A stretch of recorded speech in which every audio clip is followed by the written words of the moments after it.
Hello जी। Welcome to टैट वाला टीचर। आज हम बात करने वाले हैं सीडीपी का एक प्यारा सा टॉपिक और एक अहम टॉपिक जहां पर बच्चे कंफ्यूज होते हैं। इंडक्टिव एंड डिडक्टिव मेथड यानी कि आगमन और निगमन विधि आज हम करने वाले हैं। इसमें से 1 से 2 क्वेश्चन हर सीटेट में बनता है और इसमें आप लोग कंफ्यूज हो जाते हैं कि यह इंडक्टिव है या फिर डिडक्टिव है। तो आज की क्लास देखने के बाद यह मेरा आपसे प्रॉमिस है कि आप इस में तो कन्फ्यूजन बिल्कुल नहीं होंगे। तो चलिए स्टार्ट कर लेते हैं आज की कहानी। सबसे पहले जानते हैं कि इंडक्टिव मेथड और डिडक्टिव मेथड एजुकेशन साइकोलॉजी के अंदर आते हैं। ठीक है, इसके बाद बात कर लेते हैं इंडक्टिव मेथड की, यानी कि आगमन विधि के बारे में हम बात कर रहे हैं। तो देखिए, जो इंडक्टिव मेथड है इसको हिंदी में बोलते हैं आगमन विधि।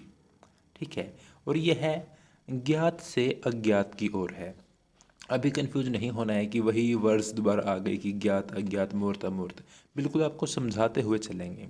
ठीक है, इसमें ज्ञात से अज्ञात का क्या मतलब है कि बच्चे से सबसे पहले उदाहरण देने को कहा जाएगा कि आप एग्जाम्पल दीजिए खड़े होके, फिर उन एग्जाम्पलों को जोड़ के बताया जाएगा।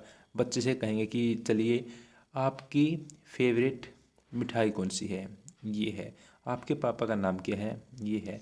और आपके शहर का नाम क्या है, ये है। तो टीचर इन सभी क्वेश्चन को पूछने के बाद कहेगा कि ये सभी चीज़ें नाउन हैं, यानी कि संज्ञा है। यानी कि उसकी अगर फेवरेट मिठाई बर्फ़ी है, उसके पापा का नाम जो भी है और उसके जो शहर का नाम है, वो सभी चीज़ें, वो सभी नाम नाउन के अंदर आएंगे। ठीक है, इसी प्रकार से इसको बोलते हैं ज्ञात से अज्ञात की ओर, यानी कि हमें उस बच्चे को उन चीज़ों के नाम पता था, फिर उन नामों को जोड़कर उनको बताएगा कि यह है नाउन है, नाउन अज्ञात था। ठीक है, जो चीज़ें उसे ज्ञात थी उससे अज्ञात की ओर ले जाना। इसी प्रकार इसको मूर्त से अमूर्त भी बोलते हैं, यानी कि कॉन्क्रीट से एब्स्ट्रैक्ट की ओर। कैसे? मूर्त होता है जो चीज़ें हमारे सामने हैं, और अमूर्त होता है जो चीज़ें हमारे सामने नहीं हैं, जिनकी हम सिर्फ कल्पना ही कर सकते हैं। ठीक है, यानी कि मूर्त में आ गई, अगर उस लड़के की फेवरेट बर्फ़ी है तो बर्फ़ी उसके सामने है, लेकिन जो परिभाषा दी है संज्ञा की वह उसके सामने नहीं है, इसलिए कहा गया है कि मूर्त से अमूर्त की ओर। इसके बाद एक मोस्ट इम्पोर्टेंट लाइन है, इसको बॉटम टू अप अप्रोच बोलते हैं। बॉटम टू अप यानी कि नीचे से ऊपर की ओर जाने वाली।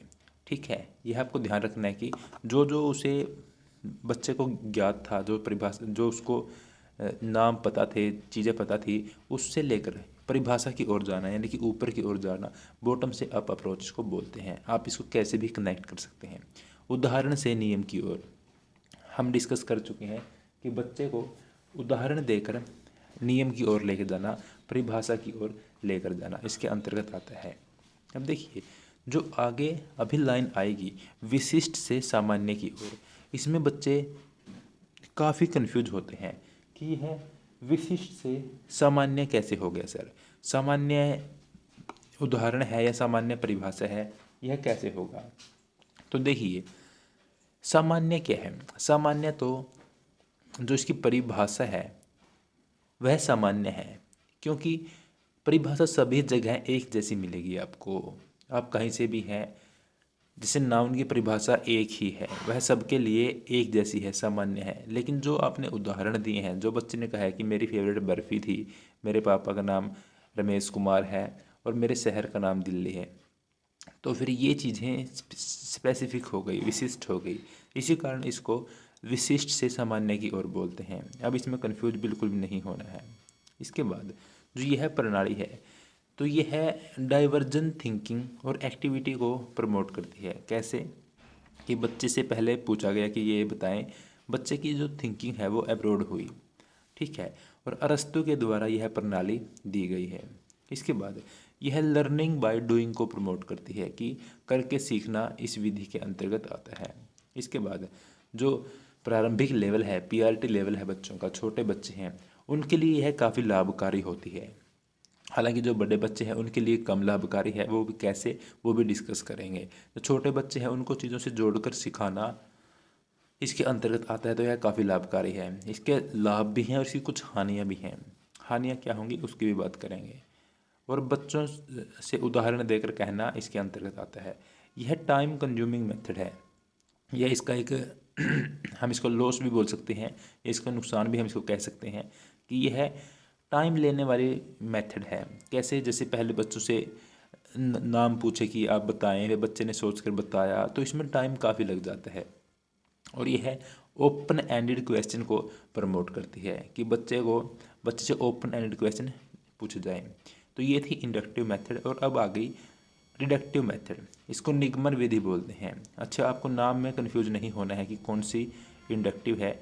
देखिए, जहाँ पर इंडक्टिव है वहाँ पर आगमन है, यानी कि इन और आगमन आपको जोड़ लेना है, ठीक है।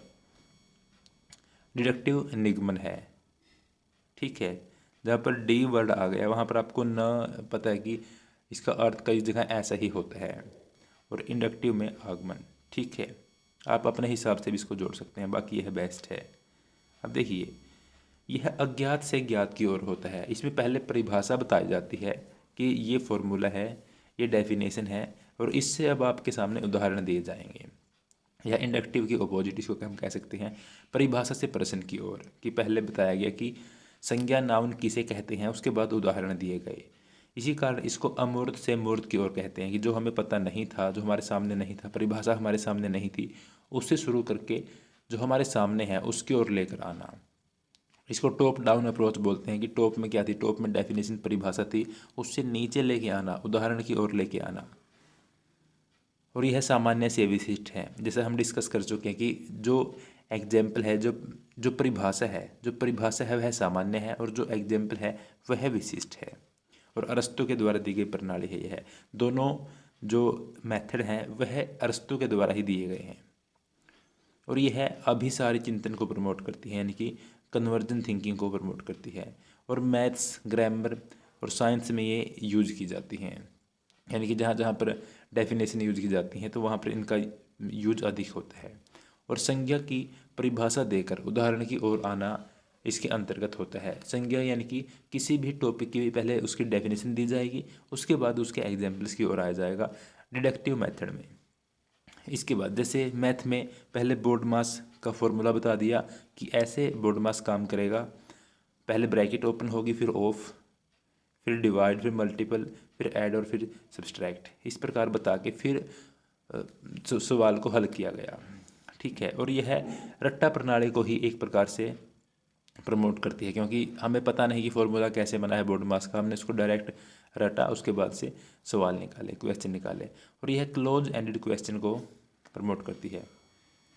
और अगर हम इंडक्टिव और डिडक्टिव में से जाने की बेहतर कौन है, दोनों ही प्रणालियाँ बेहतर हैं, और दोनों का अगर हम एक साथ इस्तेमाल करते हैं तो ये ज़्यादा बेनिफिशियल होती हैं। तो ये थी आज की हमारी क्लास। आपको क्लास में से काफ़ी सारा डेटा समझ में आ गया होगा अगर आपने क्लास को ध्यान से देखा है तो। 8-9 मिनट की क्लास बनी है, इसको आप एक बार दोबारा भी देख लें जहाँ पर आपको कन्फ्यूजन रह गई हो। आई होप कि आपको कन्फ्यूजन नहीं रही होगी, क्योंकि इतने अच्छे से प्यार से ही आपको बताया गया है। और CDP की ऐसे ही दूसरी क्लासें भी चैनल पे अवेलेबल हैं। प्ले लिस्ट में देख रहे हैं तो प्ले लिस्ट में भी काफ़ी सारी क्लासें ऐड कर रखी हैं।